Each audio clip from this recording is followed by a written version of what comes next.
It's not building bridges, it's reconstructing a viaduct.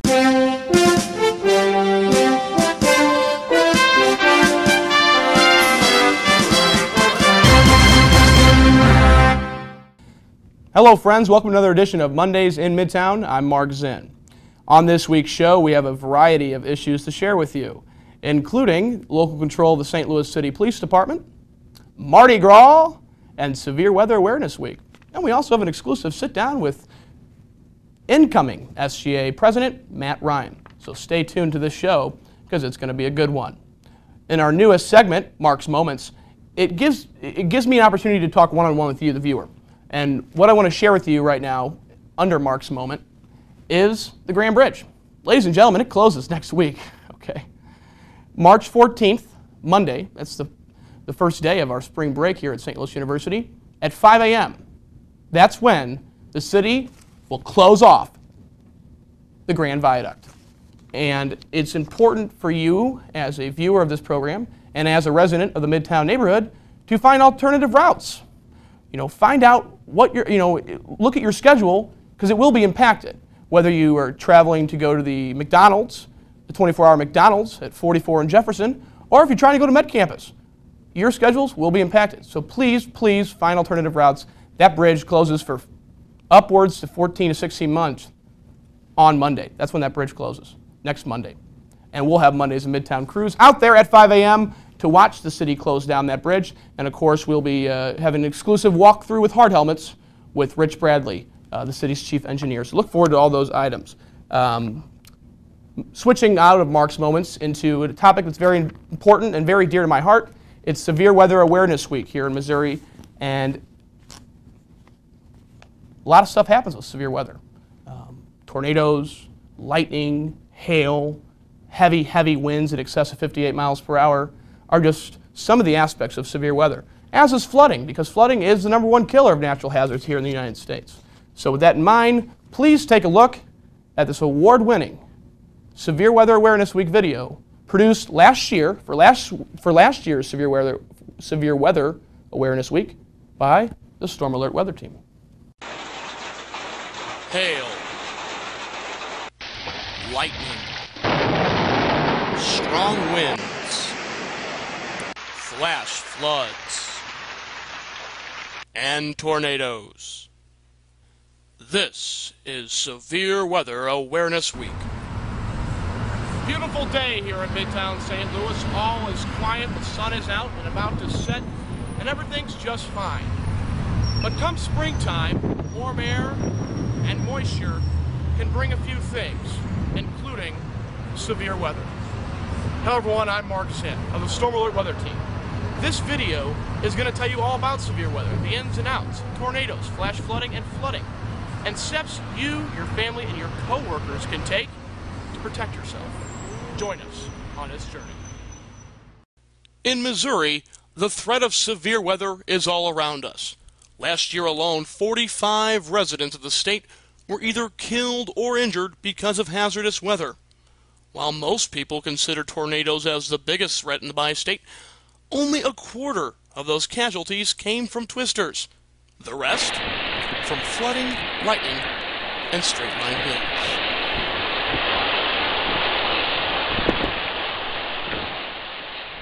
The actual National Weather Service definition of a severe thunderstorm is a storm that has one of the following: hail with a diameter of at least 1 inch, winds packing speeds of at least 58 miles per hour, our strong rotation, and tornadoes. Once one of these thresholds has been reached, a warning will be issued for a given county.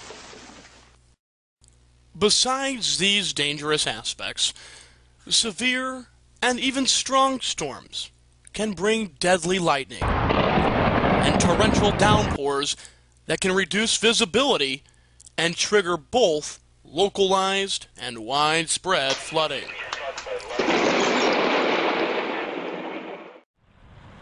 And behind me here is the Mississippi River. The mighty Miss, the old Miss, old man, deep river, my home is over. River Jordan. And come springtime, late spring, May, many forecasters and hydrologists are predicting that this river will rise because of the upper Mississippi Valley, snow melt, moist grounds. And when that river rises, general river flooding takes place. And these flagpoles behind me here in front of the arch, the beautiful Gateway Arch, will be completely inundated in floodwater. So besides general river flooding, a major concern with severe weather is flash flooding. Flash flooding and floods in general kill more people in the United States each year than any other natural hazards. Did you know it only takes 6 inches of swiftly moving water to knock over a person? Or how about that 2 feet of water will make most vehicles float? Well, friends, those are facts. Unlike tornadoes, flooding consistently kills numerous people each year in Missouri. Many get stuck while trying to pass a flooded roadway. Their cars are immobilized and swept downstream. Some live or camp in low-lying areas and fail to pay attention to warnings and geographical threats. It's important to realize the area you live in or are driving through. It doesn't take much rain to engulf small streams or low-lying areas. And remember what MoDOT always says, turn around, don't drown. The water could come all the way up here! Missouri averages 31 tornadoes each year. The record number of tornadoes the state has seen happened only 4 years ago.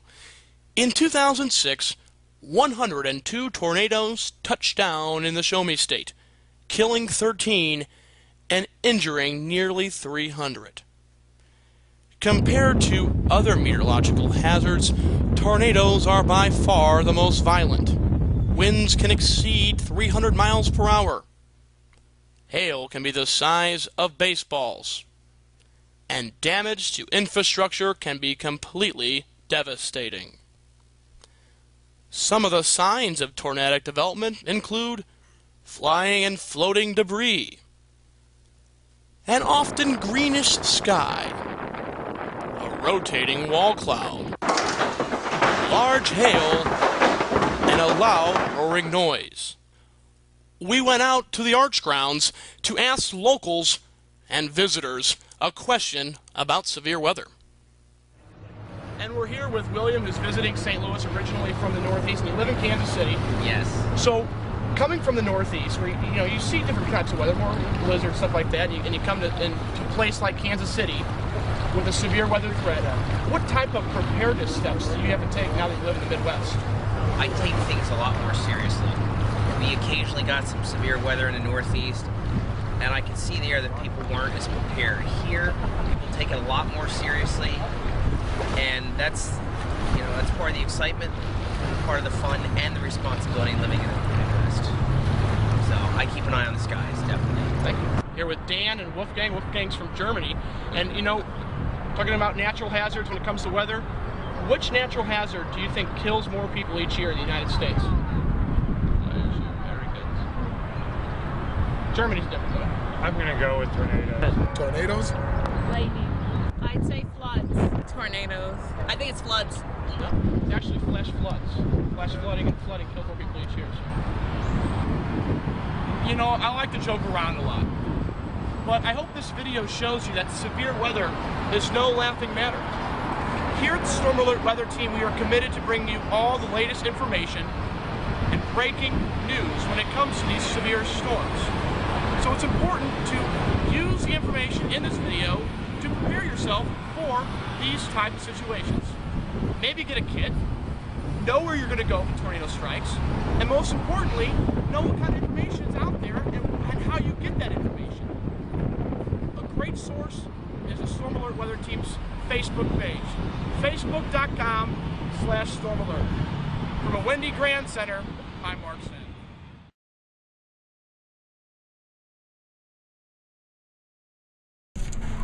And that was the Severe Weather Awareness Week video, which won several awards throughout that community of Severe Weather Awareness Week videos. Joining us now, Avita Caldwell, Crime Time reporter.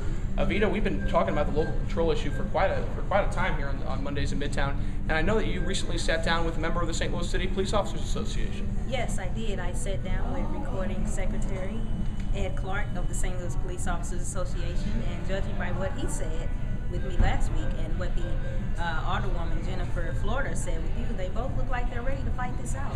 Let's take a look. Joining us here on Mondays in Midtown is Mr. Ed Clark, Recording Secretary of the St. Louis Police Officers Association. Thanks for joining us, Mr. Clark. Thanks for having me. How many times in the past has this bill been proposed? That I couldn't answer you. I've been a policeman here for 18 years, and I can probably every year there's been some sort of push for it. However, in the last 2 years, there's been a very strong push for local control, the most organized effort to date. If the city does gain control, basically what could this mean for the department? Well, if the city gains control, there's no clear plan in place of what they're going to do once they get local control. A lot of questions we asked is, what are you going to do different? What are you going to do better than us? And we have yet to receive an answer. The only topics we've been talked about is, what are we going to do with the pensions? How are we going to fix the public pensions? And that could be a whole topic in itself, is what's going on with the pensions here in St. Louis City and around the nation. So we don't know what's going to happen. It's a big unknown, and that's one reason why the policemen here are scared of local control. We like to refer to it as local politician control, because we think that local politicians are going to be involved in the day-to-day operations of the police departments. And I guess there could be good and bad to it, but this fear of unknown makes us think that it would be bad. Right. They don't know. They can only have one police department here in the city. What would happen with the airport police? What would happen with the marshals? A lot of those men may not be able to come to our department because of our fitness test or different standards that we have. And I'll just point to one thing, this unknown. Presently, there's 28 aldermen in this city. The only two cities in the nation that have more aldermen than us is Chicago and New York, where their population far exceeds ours. There's 9 police districts here. You're in the 9th police district. So your captain will answer to not only his chain of command, the chief of police, the different colonels, he's going to answer more or less to 4 aldermen. Those 4 aldermen may direct him in a way that differs from the chief of police, or they may have different agendas amongst themselves. And we think it would be, how would he make all those people happy? That would be a tap dance, and we're afraid, and what we've seen in the past is that you end up in this merry-go-round of supervisors who are getting transferred here or there, and the police department never has a time to start their crime-fighting initiative because people are constantly being moved, trying to make the different personalities happy. Right. Regarding the city's crime rate, how could local control improve crime? I know that they've been having some issues with some of the alder women and alder men saying that, you know, if the police worked as hard fighting crime as they're fighting this bill, then the city wouldn't be in the condition that it's in. So how could the city possibly help improve that crime rate? Well, I think that was terrible of Representative Nasheed to say that, that insinuating that we're lazy or we don't do our job effectively. And I'll explain a few things that you're probably all getting ready to enter the workforce here, and you're trying to think, what kind of money am I going to be making? And I'll let you know what the policeman made. I'll make a few notes here. A beginning policeman makes under $40,000 a year. Wow. If he has a family and he has to pay for his own medical, which he would have to pay for his own medical insurance, life insurance, dental, he's getting close to $10,000 off. So now he's down to $30,000. Our own pension, we pay 7% of our paycheck into that pension system. We don't have Social Security. We don't have those other added benefits. That's another $3,500 off. And then you take out whatever taxes, city, state, and federal taxes. He's looking at probably making about $20,000 to $24,000 a year take-home pay. And if you were the head of a household, you would have a hard time making ends meet. So I think that goes to show you the level of commitment that our officers have, the true professionals that they are. They could go work at other departments and make vastly more. You see a lot of our younger members, even my age and younger, are college educated. They could go to federal authorities. They could work anywhere really they wanted, but they choose to stay here because they have that commitment to the city. This lobbying we do on behalf of the Police Association, we do this in our own time. The police department, they actually mandate that I can't do it when I'm working. I have to do this on my own time, and it means that I feel strongly, as do our members, about this issue. What indications has the city been given that they would like to possibly get their hands on those pensions? Well, I think if you look at YouTube and you search some of the Board of Aldermen meetings, specifically Quincy Troop, if you look on our website, slopa.org, you'll see some clips.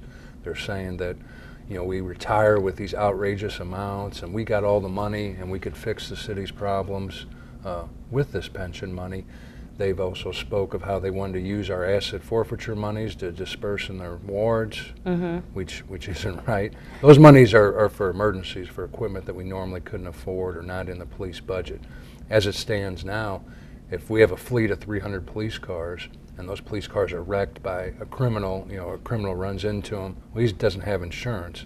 We have to get those monies for those new cars somewhere.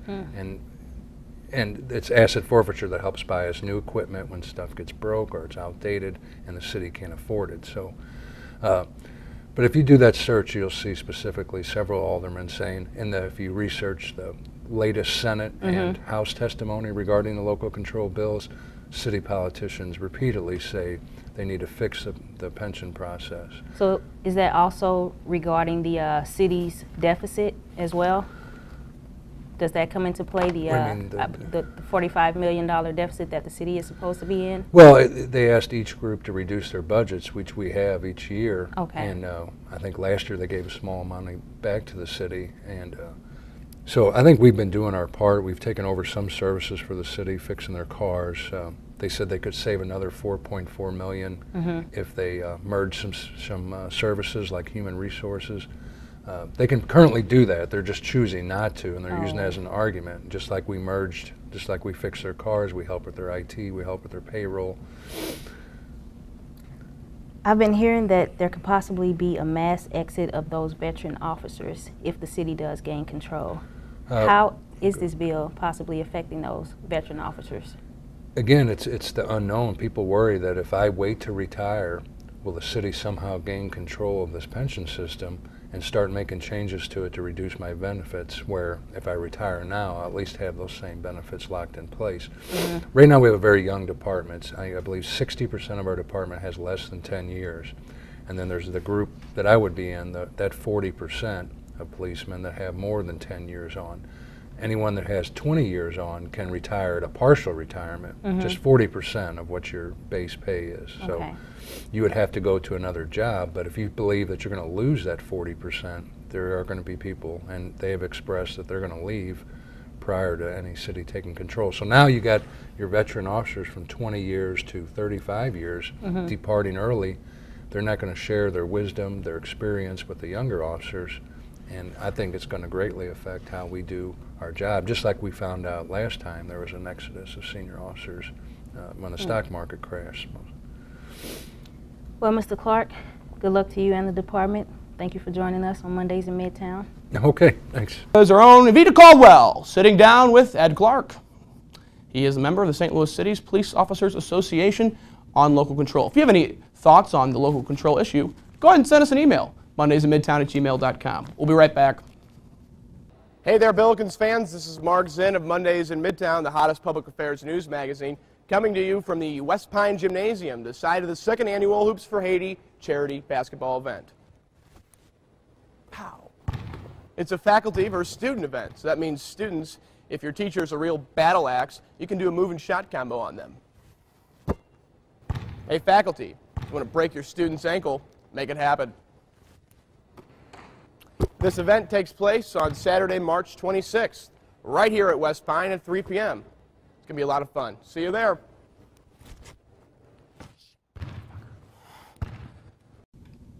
And welcome back. Great commercial. Hoops for Haiti. See you there. Matt Ryan was voted in last week as the new Student Government Association president under the Building Bridges ticket. We caught up with him just a few hours ago in this exclusive Mondays in Midtown interview.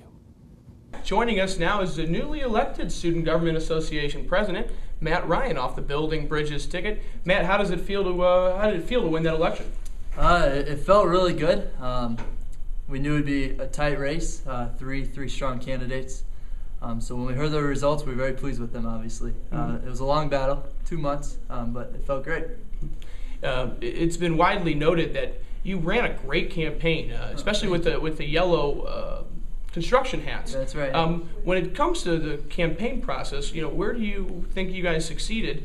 And what I mean that is, succeeded in the sense that you won the election. So where do you think, or can you pinpoint one aspect of the campaign that was, you think, the most successful part? I mean, I think the hard hats speak to a bigger issue of getting our name out there. I remember in December when I decided to run, I sat down with my good friend. We said we have to distinct ourselves from the other two. And so I think the hard hats, the videos, even the color orange, we were out there. We were in students' faces. And that's a good thing, I think, and I think that's what they showed. Okay, so political campaigns aside, we all love campaigns. Campaigns are fun. Of course. Here we are. We're sitting in the Student Government Association Senate chambers. So you'll be, taking over the spot right here. That'll be me. Yeah. Right here after, I guess, starting in May, technically, right? May, technically, August. Really, yeah. Who's counting though? Right. So politics aside, what are you going to do as SGA president, and what is that Building Bridges ticket going to do to, in your mind, improve SLU's campus? At first, I think we're gonna restructure the way people know Senate and the way they know Student Government Association. I think that's why our campaign was so indicative of that. We want students to be more involved, and we feel the responsibility lies on SGA. So I think even this year, this spring and this semester, you'll see a transition where we will be out getting students' opinions. We will be meeting with cultural student organizations. Specifically what issues we're going to work on, that's not my call. I need to listen to students first and see what they want to work on. So. But you have to have some sort of issues that stand out to you personally. I mean, whether it be the new building of the new construction of the library, the reconstruction of the Grand Viaduct. Yep. I mean, what are some of the issues that you think you'll see in the 2011-2012 school year that you would like to improve on? Maintaining the library will definitely be big. I see that as a lot of Courtney's issue, but it's still in its infant stages. Specifically, I think one that'll be on our radar a lot is Bauman Eberhardt, and what's going to happen there, and is it going to become a new student union and new student space? What would you like to see happen there? I'd like to see it be an opportunity for students that usually wouldn't be together to be together, and I'd kind of like it to be a SLU living room in the sense of, I love the BSC, but I think there's a lot of meeting space here, and I think we need more just casual study space, maybe more room for CSOs, stuff like that. Now, you're pretty young. What year are you? I'm a sophomore. Sophomore. Yeah. So, do you think that you'll have some, some bridges to build of your own, being the sense that you're young? You're a young Student Government Association president. I mean, there's been other ones that have been juniors and stuff, but how do you see that way in the sense that you're going to have all these seniors here on the Senate? Do you feel like a little pressured, maybe even a little intimidated? No, I don't think more than any other president coming in. I definitely want to earn the senators' respect. And it won't be me alone. I think our executive board will do that. And we'll do it in action. I don't think my age matters, quite frankly.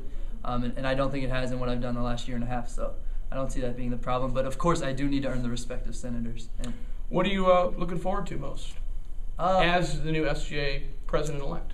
That's a tough question. I'm looking forward to just going places and letting people hear what they need to get done and kind of being that source for them and seeing what are the true issues at SLU. And I kind of want to be the sponge for that and see what we can make. So finally, Matt, I think it's important to note that you're not building bridges because, in fact, you are reconstructing a viaduct. You mean in terms of the Grand Bridge? Yeah. No, we're building bridges. It's the Grand Viaduct. Did you know that viaducts are bridge-like structures that actually go over railroad tracks? Which is what the Grand Viaduct is. Well, there's more bridges to be built, actually. Stay tuned for next year. Now, in terms of the viaduct, yeah, we are building viaducts. You're absolutely right. And we actually changed our name. I don't know. You must not have heard that. We are building viaducts. And we have been the last 2 months. I don't know if you... No, I didn't catch that. That was a marketing error, but yeah. Sure. Yeah. I mean, but real quickly, what are some of the steps that you and your administration can take to bridge that gap when that bridge comes down next week? Viaduct. When the viaduct, right. You caught me on my own one. When the viaduct comes down next week, what steps can your administration take to help the students out? I mean, that's a big inconvenience. That is a huge inconvenience. And I make the trek down to the Met campus 3 times a week. And so we need to make sure shuttles are running properly. And we need to, with construction, you never know issues that are going to arise. But we definitely need to make sure the task force watching that is strong. And one of our current executive members sits on it right now. Kripa Sripada, and we're going to look into making sure that that happens. And if more shuttles need to run, then that's a discussion we'll have. But we'll definitely be the source for students' concerns. So, Matt, thanks for coming on Mondays in Midtown. Thank you, guys. And again, that's your new Student Government Association President, Matt Ryan. I'm sure next year's staff of the program that may or may not be taking place called Mondays in Midtown may or may not talk to him at some point. So look forward to that. Mardi Gras was this past weekend. Oh boy, was it fun. We were down there, a lot of people were down there, and I got some information from the St. Louis City Police Department about Mardi Gras. So there were 83 people that were arrested or cited by the St. Louis City Police Department during the festivities. And I have in my hand a breakdown of those 83 arrests. Let's go. 67 of those arrests were minors in possession of alcohol. Not good. 6 were from general/individual peace disturbances. I'm a big fan of general peace disturbances myself. Number 4 were assaults. There were 4 assaults taking place. I'm sure alcohol had nothing to do with those. 4 people were cited for urinating in public. 3 were arrested for resisting arrest, or charged with resisting arrest, rather. There were 2 assaults on law enforcement officers, which the city notes they were fights where the suspects were resisting arrest and wound up hitting police officers. None of the officers had serious injuries, though, which is good. There was 1 person arrested for interfering with an arrest. That's the, hey, get off my friend! 1 person was bartering/trading, which it says here, essentially an adult gave her ID to an underage individual and both were caught. Don't do that. And 1 person exposed themselves. So for a complete list of all the Mardi Gras numbers, go to our Facebook page, facebook.com, then search Mondays in Midtown. But since we were at Mondays in Midtown, since Mondays in Midtown was at Mardi Gras, rather, we have this exclusive footage you can only see here. Take a look. The Mondays in Midtown cameras were rolling this past weekend as thousands gathered to celebrate Mardi Gras. Take a look at this exclusive footage. Okay, we're here now, again, in Soulard with Mardi Gras. I am carrying around the Luxembourg flag, the Grand Duchy of Luxembourg. But check it out. The city of St. Louis right now, one of the best flags in the area. City of St. Louis flag. It's wonderful. It depicts 2 rivers meeting just north of the city. And it's called St. Louis. Right by this flag? Not the Luxembourg. It is the Luxembourg. Hey, we got a winner! Yeah! Free souffle or Jello? Congratulations from all of us here. Jake what? At Mondays in Midtown. Jake Posh? Hold on a second. Seven Holy Founders? You Mark. I'm Mark Zinn. Mark Zinn? Oh my God, this is rare. This is a rare television moment. We're coming excited. Mark Zinn. Hello. Let it go. Walking in Soulard right now. It's pretty cold outside. The temperature's in the upper 30s right now, low 40s, but either way, you need to have gloves on. I don't have gloves on. Brett, the cameraman, doesn't have gloves on. Either way, we're having a lot of fun. So we're heading that way. We'll give you more information as we get down to the festivities down by that boom boom pow that's happening down near Tyre.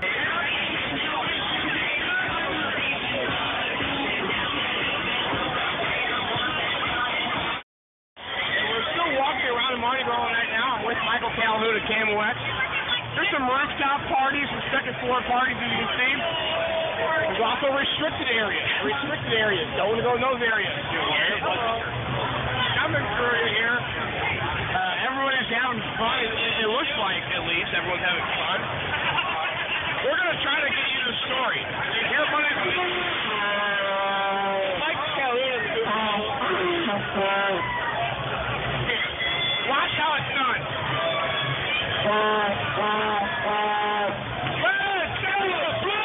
That's how it's done. 329? Are you kidding me?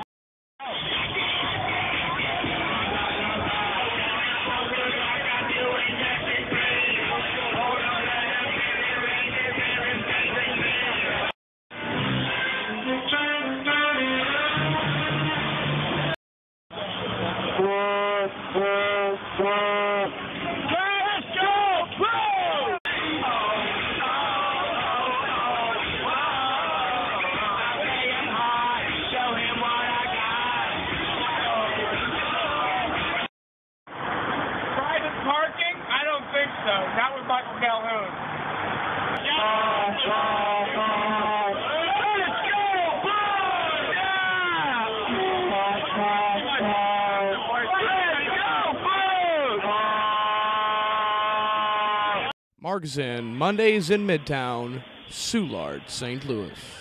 As always, a lot of fun in Mardi Gras. Now we're going to go communicating with Dr. Z. Schaefer. It seems that with the recession or non-recession that we're in, depending on who you talk to, seeking and finding and securing a job is becoming more and more important across a wide variety of industries. So I just wanted to provide mainly college students with a couple key bits of advice for the job interview and job search process.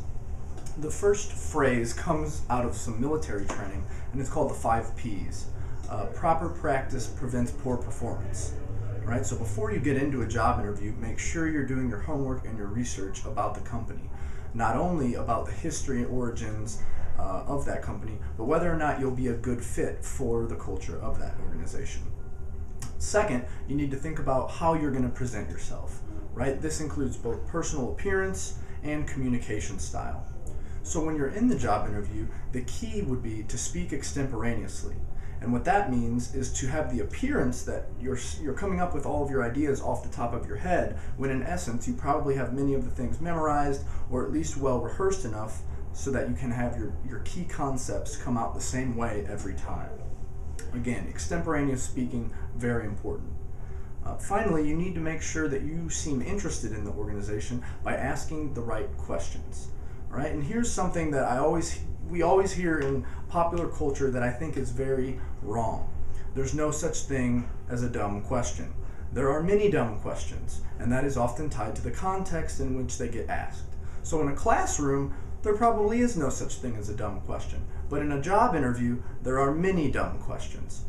Key example, if you're going into a professional field such as accounting or finance, oftentimes the interviewers do not want to hear questions about work-life balance. That's actually a red flag indicator for someone that might not fit the organizational culture. And that's come from inside information from people who have gone through interviews with these companies, later to find out other candidates that ask those questions are automatically removed from that position. So just remember, think about, do you fit the culture, and ask the right questions. Questions are always tied to context. Thank you. And that was Dr. Z. Schaefer communicating with us. Thanks. If you got a comment, mondaysmidtown@gmail.com. It's time for Lyle's Corner. Whoa, it's Lyle's Corner, boys and girls, come on down. You'll learn about cool things around the town. It's Lyle's Corner! Oh, it's Lyle's Corner! Boys and girls, come on down. We'll learn about cool things around the town. It's Lyle's Corner! That's fantastic. Hello, Lyle's Corners fans and viewers. We are coming to you from the 3rd floor of the Olive Compton Garage. Just over my shoulder, Lyle, if you don't mind panning around, is the beautiful Chaifetz Arena, the site of tonight's matchup against St. Louis University and Duquesne. Kind of a impromptu, ad hoc, if you will, celebration here, a tailgate party in the parking garage. I've never done this before, but it's pretty fantastic. So we're going to go inside the game here shortly and provide you some insight on Lyle's Corner Goes to the Billikens game, Part 2. Lyle's sister on the corner. Hey guys, smile, you're on Lyle's Corner! Yeah! Woo! Everybody wave! We're here at the SLU basketball game right now. SLU is on top by 2, 17-15, 8:41 remaining in the first half. Look at this crowd though. Well-attended game for sure, and this is going to be a great night. Now, of course, we have plenty of raffles coming up, so stay tuned for this raffle event. Because it's amplified into the yeah!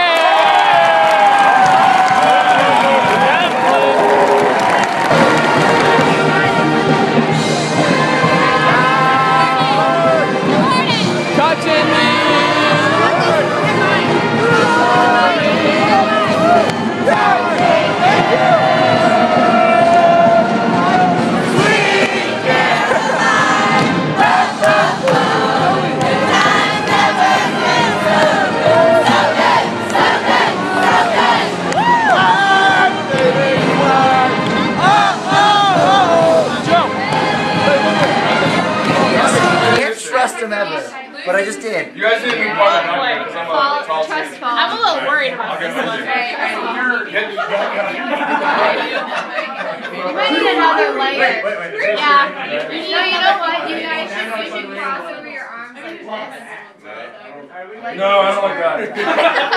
No. Maybe not. How did we do it? At camp? I always did it like this. We definitely did like not that. do trust falls. So that's what we did. Ready? Okay. 2. At our senior retreat, I totally did. He's totally trusting. Alright, they're outside. It's Lyle's Corner! The views on Lyle's Corner don't necessarily reflect those of Mondays in Midtown or the university. Or Father Biondi! Again, though, he's a good guy. Take a look at this spotlight on St. Louis, featuring the Free Art Museum. The St. Louis Art Museum is a treasure trove of artwork located inside Forest Park atop Art Hill between the History Museum and the zoo. The museum features a wide variety of art, from medieval to modern, including religious art, sculptures, modern, furniture, arms and armor, portraits, and clothing. The artwork showcased in the museum hails from all over the world as well. The St. Louis Art Museum is well known for housing Monet's water lilies, which unfortunately has been put in storage during the museum's renovations. However, other paintings by Monet, one of Degas' ballerina statues, as well as works from the likes of Van Gogh, Picasso, Gaudi, Missouri native Thomas Hart Benton, and many other famous artists are on display. The museum is free and open to the public, with one exception. There is always a featured exhibit which requires tickets.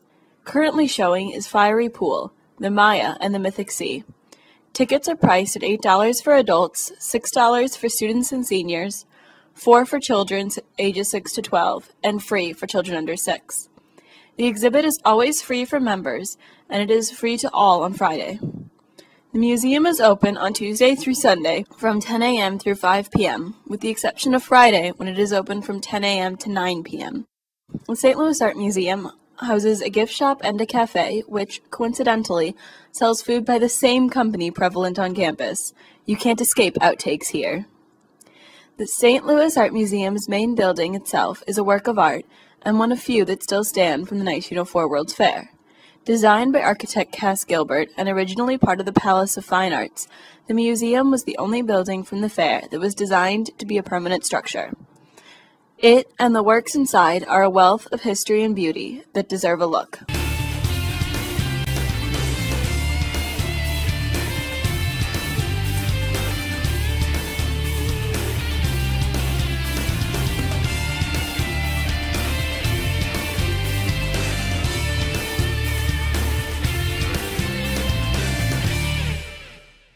It's time for Final Frames, the time where we all come together and talk about things.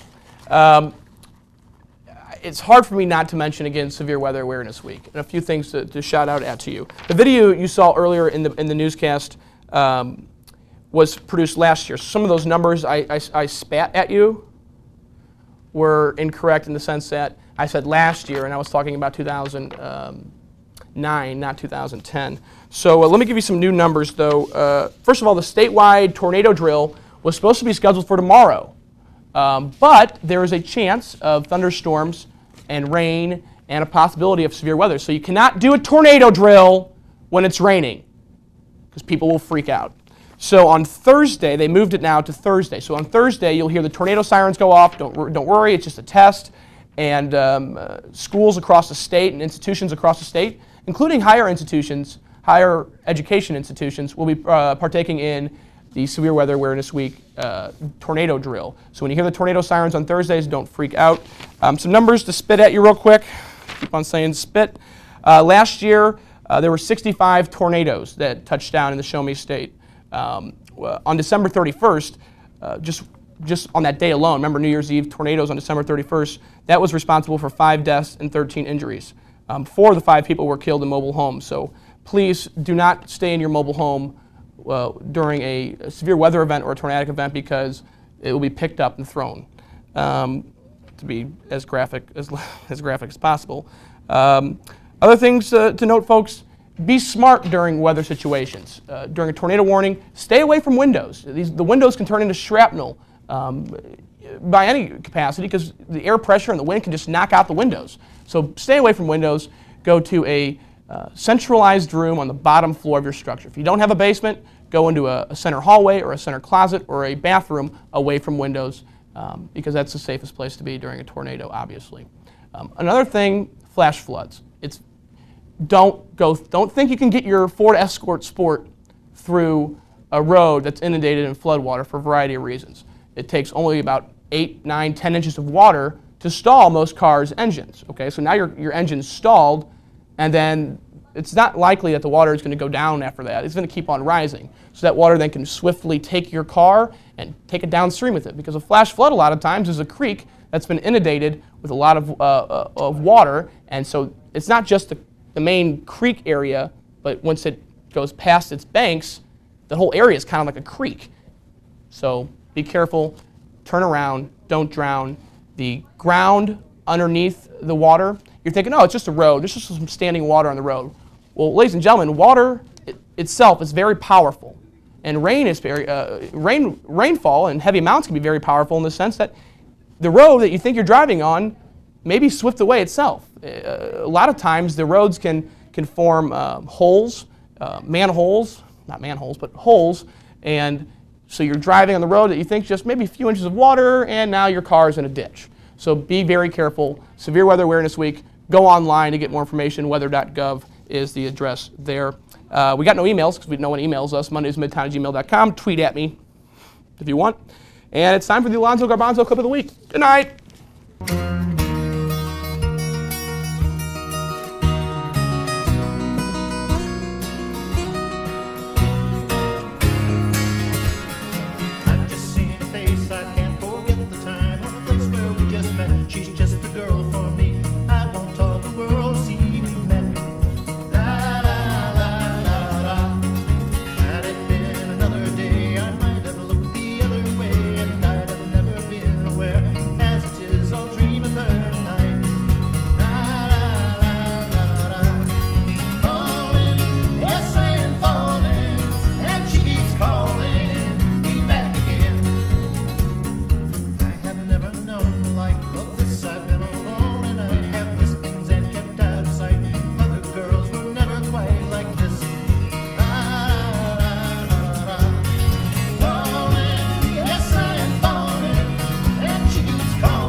Mondays in Midtown.